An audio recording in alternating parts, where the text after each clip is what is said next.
being very quick Carrie Prejean to us, so I think you should rip off the microphone. Sorry. No, I was giving you a compliment. I was saying that you have made the best point about this that I've heard yet, which is if you're going to commit to walking off the set, then do it in big fashion. Throw that microphone down, tear the earpiece out, and say, you know, to hell with you. But don't just sit there and let it drone on. Yeah, you really have to make a statement. Though they did recover from this little spoiled brat tantrum, they came back from the break and she peddled her book. So she was happy about that. But I don't know about you guys. I just do not think she did herself any favors with this interview. No, I think that fans of Carrie Prejean, and there are those out there, they have, you know, a legitimate right to agree with her views if they want to.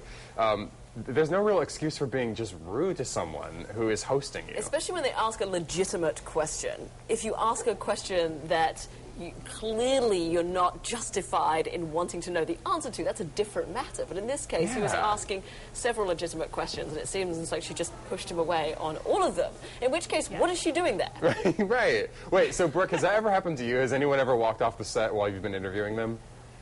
No, nobody has ever just walked off, just stormed out. I mean, people will say, I'd rather not talk about that, or I understand you have to ask that question, but why don't we talk about this part of it, which is completely understandable. But in Carrie Prejean's case, I think that she just was not listening to Larry, or if she wasn't really absorbing what he was asking, because if she had been, she would know that it was a legitimate question. He was not asking about the specifics of the settlement. Oh, boy. Well, it's entertaining. Oh, boy. Yeah, I'll tell you that. I'm loving seeing it and loving talking about it. What are you guys going to be doing tonight on the show? Well, we're going to have more on this tonight. And before I get to that, I do want to tell you guys that she actually, you may know this, in her new book, she is slamming Donald Trump for how he runs his beauty pageants.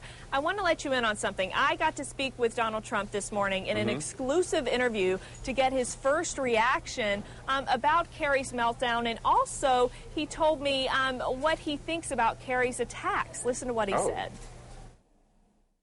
First of all, it is not factual. But it's all very simple. When I bought the Miss Universe pageant and the Miss USA pageant, they were sick puppies. Now they're hot as hell on the ratings. Miss Universe won the ratings recently when it was just on a few weeks ago. They're doing phenomenal business, and everybody's talking about them. One of the reasons is, the big primary reason is the girls are so beautiful, and one of the other reasons is I happen to have very good taste when it comes to beauty, and I do pick people. However, with all of that being said, I shake hands with the girls. I'm nice to them. I'm nice to everybody. And what I have in my mind, only I know about. And I have a yellow pad, although I have a great memory. I have a yellow pad. I write certain things down. But nobody sees that other than me. Now, during the course of saying hello to people, I'll jokingly say, who should win? And the girls will blurt out names, et cetera, but that's all fun. The girls loved meeting me. I loved meeting them. And I don't know what Carrie's talking about. So Carrie essentially had said that he divided the girls into two groups, the group that he personally found more beautiful and the group he personally found less beautiful. I asked Donald, because there had been some talk about he was planning to sue her for what she said, and he said he has no lawsuit in the works and he does not plan to sue Carrie. But we're going to have more tonight on Showbiz Tonight about what Donald Trump thinks of Carrie Prejean. It's the Donald Trump beauty battle. What he tells us about her meltdown on CNN's Larry King Live, TV's most provocative entertainment news show, Showbiz Tonight, 11 p.m. Eastern and Pacific on HLN. We'll see you then. Wow. Thanks, Brooke. And thanks for not storming out. We appreciate it. There's always a next time. Oh, yeah. Look forward to that. All right, let's talk about Mariah Carey's new movie. It's called Precious. It's emerged as this year's breakout indie hit here in Atlanta. People were trying to see it last weekend at the movie theater I went to. It was sold out all night long. Which is incredible because it was, I think the director thought it would go straight to DVD initially, and then it's just picked up. There's incredible movement behind it. It definitely has. One of the most striking things about the film is how they transformed the way Mariah looks. It, of course, is not the first time we've seen dramatic transformations of some of Hollywood's most glamorous actresses.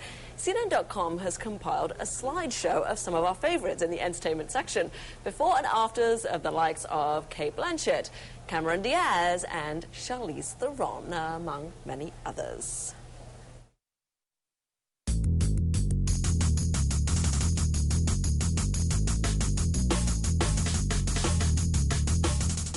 As you heard earlier, our Army psychiatrist, Major Nadal Hassan, has been charged with 13 counts of premeditated murder for his alleged role in the Fort Hood shootings. And as the legal case continues, there are still so many lingering questions about what, if anything, he did to try and get out of military service. Yeah, there are conflicting reports about how official his attempts to leave may have been. There's no question, though, that Hassan believed being Muslim should be among the discharge options available. He said that himself. We've heard it's very difficult to get out of the service, especially for a man of Hassan's rank and expertise. And we've been asking, should discharge standards in the wake of this case change? I spoke with our blogger bunch about that topic earlier. Well, if a person still has a military service obligation, the military is usually very reluctant to let them out prematurely. There's only a handful of bases on which a person can ask for discharge. For example, one is a person who becomes a conscientious objector while they're on active duty. This is called an in-service conscientious objector. It does happen from time to time in each branch of the service, even for people who have been volunteers, obviously, which is everybody in this all-volunteer force environment that we're in.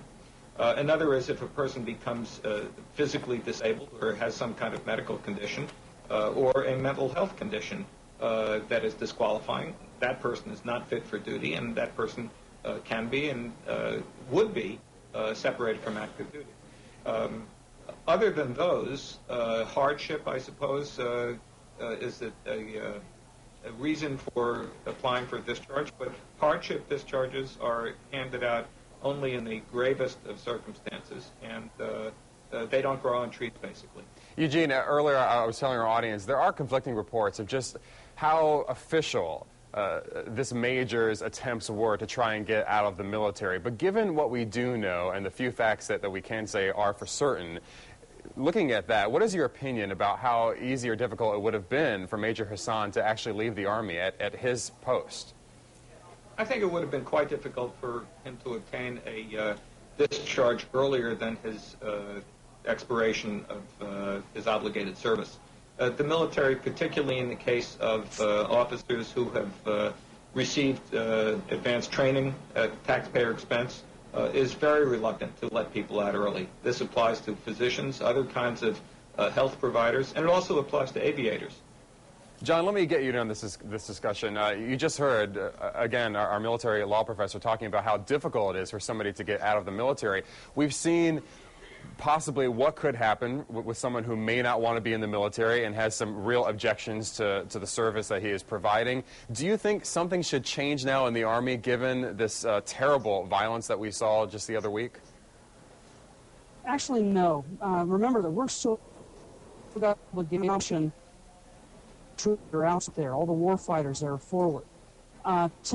Typically, what happens when somebody runs into a situation where they might not be able to deploy forward is they'll be reassigned to a position either in the States, in Europe, or some other kind of assignment where they may not be subjected to something that, they're looking to not have to do. In Hassan's case, let's say he was found not fit to go forward. They probably would have assigned him to Eisenhower Medical Center or somewhere on Fort Sam or Fort Lewis, some other place where maybe he didn't have to go forward, depending on, the needs of the military. In other cases, like he was talking about earlier, even though you might become a conscientious objector and granted that status, that doesn't mean they're going to let you out. What they will typically do is they will assign you to a position, say, stateside, where you're not going to be subjected to that. You're not going to carry a weapon, but you can still fulfill your obligation and get a good, honorable discharge. Again, that was a conversation we had earlier today with our blogger bunch, and certainly a lot of people have sent in their comments regarding what our bloggers were saying and what they've also been just seeing in the news recently about Hassan. It was interesting to see a real division in terms of the responses between those who felt like it should be much easier to win discharge from the military and those who felt like, no, you've signed up, you see through your obligation, much, I guess, as you see through a contract, a regular employment contract. Yeah, and I was asking the professor at the end from Yale what he sort of what we should get out of this, you know, if something should be changed, if this was a case where there was something that went awry in the military process. And he rightly so said, we don't know enough information to even get to that point yet. I mean, he could tell us what the discharge standards are now, how difficult it is to get out, which it seems as if it is. But we still don't know really what the process was that Hassan went through. And until we know that, it will be difficult to know if something should change. Yeah, and I guess there are two sides of it. There's Hassan wanting to get out, and then when you look at some claims about his performance, there are questions about why he wasn't pushed out. Right, exactly. Why he was going to go overseas soon. A lot of people have been writing, as we said. Let's look at what our Facebook fans are saying right now. Alex writes in saying, I would say the opinion can be ethical. However, the reasons which lead a man to decide to take part of a war or not should not be based on politics. He should think about his role regarding the country that he should defend before leaving the military as a conscientious objector. And from Sound Off, I think this is from Angela, whatever happened to free will? People quit their jobs, religions, etc. on their own free will every day. Why is the military any different? It's absurd that this country can be so restrictive.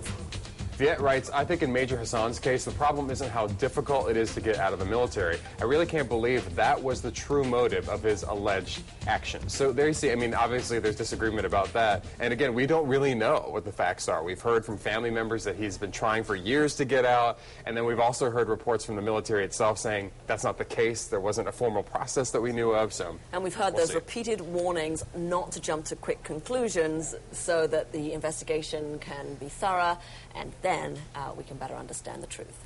All right, going to move on now. Actually, to Facebook, the topic of the social media site. If you're tired of having to read too many updates from Facebook friends or can't figure out how to block access to your own photos, fear not. Yep, CNN has put together a guide to help you become a better Facebooker. Just go to the tech section on our site for 5 quick tips.